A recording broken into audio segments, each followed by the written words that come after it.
En el nombre del Padre, y del Hijo, y del Espíritu Santo. Amén. Ya no temo, Señor, la tristeza, ya no temo, Señor, la soledad, porque eres, Señor, mi alegría, tengo siempre tu amistad. Ya no temo, Señor, a la noche, ya no temo, Señor, la oscuridad, porque brilla tu luz en las sombras, ya no hay noche, tú eres luz. Ya no temo, Señor, los fracasos, ya no temo, Señor, la ingratitud, porque el triunfo, Señor, en la vida, tú lo tienes, tú lo das. Ya no temo, Señor, los abismos, ya no temo, Señor, la inmensidad, porque eres, Señor, el camino y la vida, la verdad. Amén. Lectura de la primera carta del apóstol San Pablo a los Corintios, capítulo 7. Hermanos, respecto al celibato no tengo órdenes del Señor, sino que doy mi parecer como hombre de fiar que soy por la misericordia del Señor. Estimo que es un bien por la necesidad actual. Quiero decir que es un bien vivir así. ¿Estás unido a una mujer? No busques la separación. ¿Estás libre? No busques mujer, aunque si te casas no haces mal. Y si una soltera se casa, tampoco hace mal. Pero estos tales sufrirán la tribulación de la carne. Yo respeto sus razones. Digo esto, hermanos, que el momento es apremiante. Queda como solución que los que tienen mujer vivan como si no la tuvieran, los que lloran como si no lloraran, los que están alegres como si no lo estuvieran, los que compran como si no poseyeran, los que negocian en el mundo como si no disfrutaran de él, porque la representación de este mundo se termina. Palabra de Dios. Te alabamos, Señor.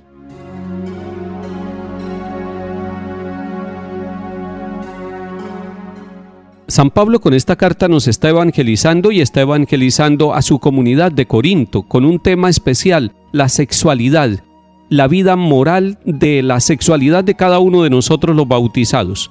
Y está hablando del celibato y dice: no tengo órdenes del Señor, y realmente el Señor no ha dado órdenes sobre el tema del celibato. Entonces algunos preguntarán por qué el celibato dentro de la iglesia. ¿Por qué los sacerdotes viven célibes? ¿Por qué no se casan, sabiendo que el matrimonio también es un sacramento que santifica? Lo que pasa es que la iglesia también es madre y durante todo el tiempo, a la luz del mensaje del Evangelio del Señor, ha encontrado la necesidad del celibato. Pero un celibato vivido en la libertad y en la responsabilidad para ponernos al servicio de la comunidad. Y San Pablo dice que estima que es un bien el celibato, pero también es un bien el matrimonio. Y por lo tanto dice: pero los que se casan tienen la tribulación de la carne, es decir, tienen que responder íntimamente y en el hogar y con todas las responsabilidades de una familia. Y entonces San Pablo dice que da como solución recordar que el tiempo presente y el mundo se termina y la presentación de este mundo es transitoria. Por lo tanto, no debemos nosotros pensar que lo actual y lo que estamos viviendo es definitivo. Quisiera recordarles que el Papa Francisco, en su carta Amoris Laetitia sobre la alegría del amor en la familia, en el capítulo 7, titulado Fortalecer la educación de los hijos, hace una pregunta: ¿dónde están los hijos? Y quiero decirle a papás y mamás que esa tarea que Dios les ha confiado de la educación de los hijos, pensando hoy en ese capítulo 7 de la primera carta a los Corintios, donde toca el tema de la sexualidad y concretamente del celibato y del matrimonio, nos hace pensar que papá y mamá tienen una tarea muy delicada, que cuiden la educación sexual de los hijos. Y es importante que los enseñen a vivir responsablemente la sexualidad. No podemos dejar que se engañe a los jóvenes. Los jóvenes también están llamados a la santidad y deben recibir una educación que los lleve al respeto de su propio cuerpo y del cuerpo de las demás personas, y por lo tanto a vivir la sexualidad como hombre o como mujer, pero con la capacidad de espera, dice el Papa Francisco, esperando y teniendo razones para vivir la sexualidad de manera hermosa y santa, pero dentro de la vida matrimonial. Los padres de familia tienen una tarea. Es necesario que se sienten a hablar de este tema, la carta a los Corintios que hemos leído hoy, el capítulo 7, y dialóguenla con sus hijos. Y dialoguen también este séptimo capítulo de la carta del Santo Padre, de la carta Amoris Laetitia, para que puedan hablar con ellos de un tema tan delicado.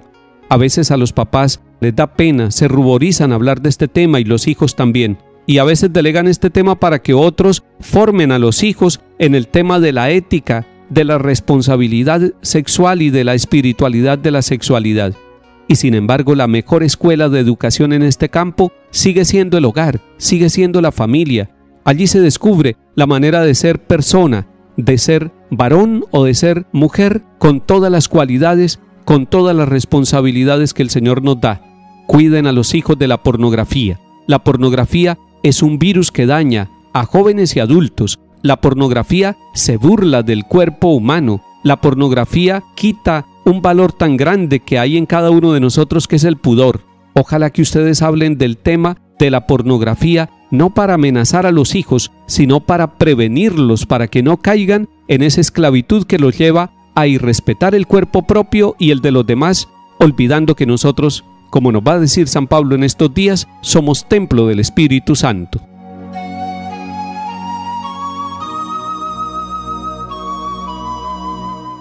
Salmo 44. Escucha, hija, mira, inclina el oído, olvida tu pueblo y la casa paterna. Prendado está el rey de tu belleza, póstrate ante él, que él es tu Señor. Ya entra la princesa bellísima, vestida de perlas y brocado. La llevan ante el rey con séquito de vírgenes, la siguen sus compañeras. Las traen entre alegría y algazara, van entrando en el palacio real. A cambio de tus padres tendrás hijos que nombrarás príncipes por toda la tierra. Lectura del Santo Evangelio según San Lucas, capítulo 6. En aquel tiempo, Jesús, levantando los ojos hacia sus discípulos, les dijo: Dichosos los pobres, porque suyo es el reino de Dios. Dichosos los que ahora tienen hambre, porque quedarán saciados.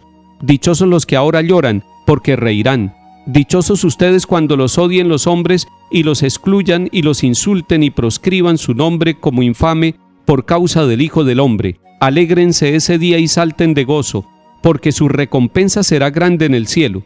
Eso es lo que hacían sus padres con los profetas. Pero ay de ustedes, los ricos, porque ya tienen su consuelo. Ay de ustedes los que ahora están saciados, porque tendrán hambre. Ay de los que ahora ríen, porque harán duelo y llorarán. Ay, si todo el mundo habla bien de ustedes. Eso es lo que hacían sus padres con los profetas falsos. Palabra del Señor. Gloria a ti, Señor Jesús.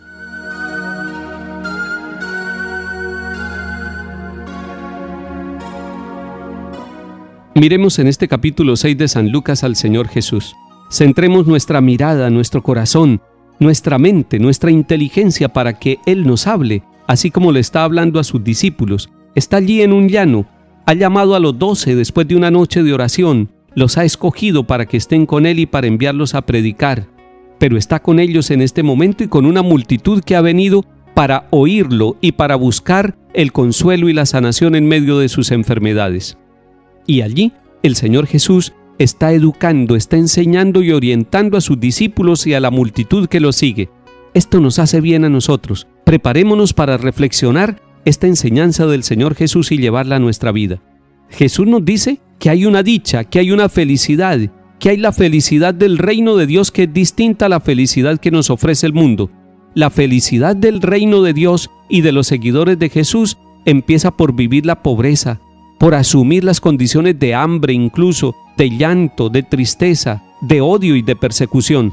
Los que viven esas situaciones en el fondo van a encontrar una dicha y una felicidad que es el consuelo, que es la presencia del Señor que nos sacia, que va llenando de alegría nuestro corazón. Y por eso dice: alégrense ese día y salten de gozo, porque ustedes reciben una recompensa grande. No hay que buscar el sufrimiento por el sufrimiento. Lo que nos está diciendo el Señor Jesús es que en medio de esas situaciones de exigencia y de dificultad, Él está con nosotros y eso es lo que nos llena de alegría y eso es lo que nos llena de felicidad. Jesús además habla de 4 ayes o de 4 lamentos. Ay de los ricos, ay de los que están saciados, ay de los que ahora ríen, ay de aquellos de quienes todo el mundo habla bien.